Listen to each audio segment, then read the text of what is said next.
Was the Howling Woods, the compass needle spun wildly before settling on a direction that couldn't exist. Sarah checked her GPS device. No signal. The dense canopy of pine trees blocked out most of the gray October sky, leaving her and Jake stumbling through a twilight that seemed to have no end. "We should have reached the ranger station hours ago," Jake muttered, adjusting the rifle strap on his shoulder. The hunting trip that was supposed to last 3 days had stretched into a nightmare of wrong turns and dead ends. The forest felt different here, older somehow, as if the trees themselves were watching. Sarah pushed a low branch aside, wincing as thorns caught her jacket. Her long black hair was matted with sweat and debris, and dark stains covered her clothes. Mud, she hoped, though some patches looked suspiciously red. "There," she whispered, pointing through the gloom. A cabin. The structure emerged from the mist like something from a fever dream. Built from logs blackened with age, it squatted among the twisted trees like a cancer. The roof sagged under, the weight of decades, and the windows stared out like empty eye sockets. Smoke curled from a chimney that shouldn't have been functional. "Someone's home," Jake said, though his voice carried no relief. Something about the place made his skin crawl. The silence around the cabin was absolute. No bird songs, no rustling of small animals, nothing but the whisper of wind through dead leaves. They approached cautiously, weapons ready. Sarah's rifle felt inadequate against whatever lived in this place. The very air seemed to thicken as they drew closer, carrying sense of decay and something else. Something wild and predatory. A sound erupted from the cabin that made them both freeze. Not quite human, not quite animal. It was a keening wail that spoke of pain beyond comprehension. The cry was answered from the woods behind them, then from their left, then their right. They were surrounded. What the hell was that? Jake's knuckles were white on his rifle grip. The cabin door swung open with a prolonged creak that seemed to echo forever. What emerged defied every law of nature Sarah had ever known. Once it might have been a man. Now it stood nearly 8 feet tall. Its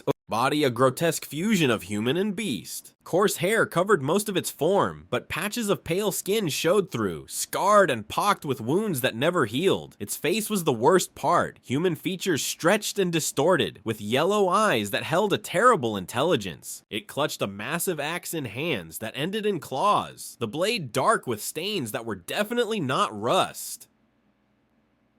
"You've come to the wrong place," it spoke, its voice a rumbling growl that seemed to come from deep in its chest. "These woods don't give up their visitors." More shapes emerged from the cabin, 3 others like the first, each a unique abomination. One had the torso of a woman, but legs that bent backward like a deer's. Another's face was split down the middle, as if someone had tried to cleave his skull in half and failed. The third moved on all 4s, its spine curved into an impossible arch. Sarah raised her rifle, but her hand shook so violently she couldn't aim. "Stay back. We're just lost. We'll leave." The largest creature, their leader, she realized, threw back his head and laughed. The sound was like breaking glass mixed with the howl of a dying wolf.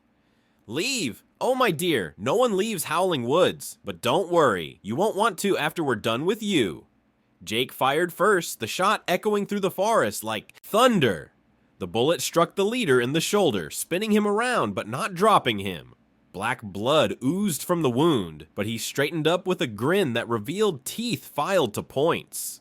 "Iron won't help you here," he snarled. "Nothing will." The creatures moved with impossible speed. Jake got off one more shot before claws raked across his chest, shredding fabric and flesh alike. He screamed, a sound that joined the unnaturals, chorus echoing through the trees. Sarah ran, crashing through underbrush that seemed to reach out and grab her.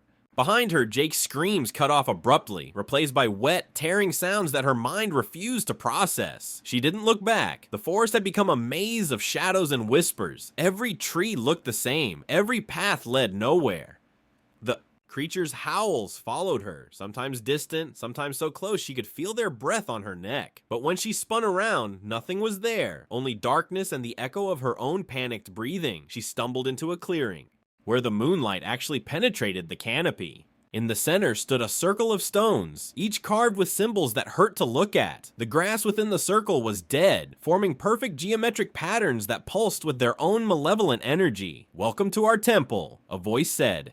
Behind her, Sarah spun to find the leader standing at the clearing's edge, his axe dripping with fresh blood, Jake's blood. The other creatures flanked him, their eyes reflecting the moonlight like mirrors. "What are you?" she whispered. "We were like you once," he said, stepping into the circle. Where his feet touched the dead grass, it crumbled to ash. Hunters who came to these woods seeking prey.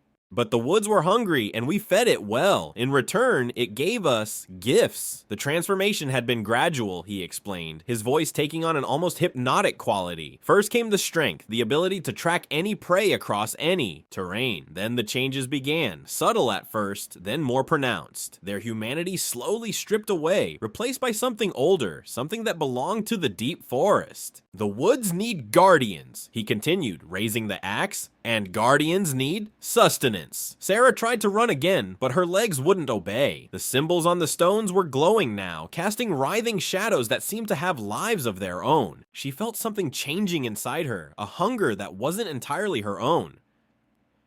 "Don't fight it," the creature crooned. "The transformation is easier if you don't resist. Soon you'll understand. The hunt is everything. The woods are everything. Pain." Glanced through her skull as something fundamental shifted in her brain. Her vision sharpened, picking out details in the darkness she'd never noticed before. The scent of fear sweat from her own body mixed with the rich, loamy smell of decay and the metallic tang of spilled blood. Her fingernails lengthened into claws. Her teeth ached as they pushed into new, sharper configurations. The rifle fell, out from hands that were no longer entirely human, clattering uselessly on the stone circle. "Yes," the leader whispered, "you're beginning to understand. The woods chose you, just as they chose us. You'll never leave, but why would you want to? The hunt here is eternal, and the prey..." He gestured toward the dark trees surrounding them. In the shadows, Sarah could see them now. Dozens of figures stumbling through the undergrowth. Lost hikers, missing campers, hunters who'd wandered too far from marked trails. All of them drawn to this place by forces they couldn't comprehend. "The prey never stops coming," he finished with a grin. Sarah tried to scream, but what emerged was a howl that echoed through the forest, calling to others of her kind. The transformation was complete. Her humanity was gone, consumed by something ancient and terrible that lived in the heart of the woods. As dawn broke over Howling Woods, 4 creatures emerged from the cabin to begin their eternal hunt. In the distance, fresh voices could be heard. New prey stumbling through the maze of trees, drawn by the same malevolent force that had claimed Sarah and Jake. The woods were patient, the woods were hungry, and the woods never let go of what they claimed as their own.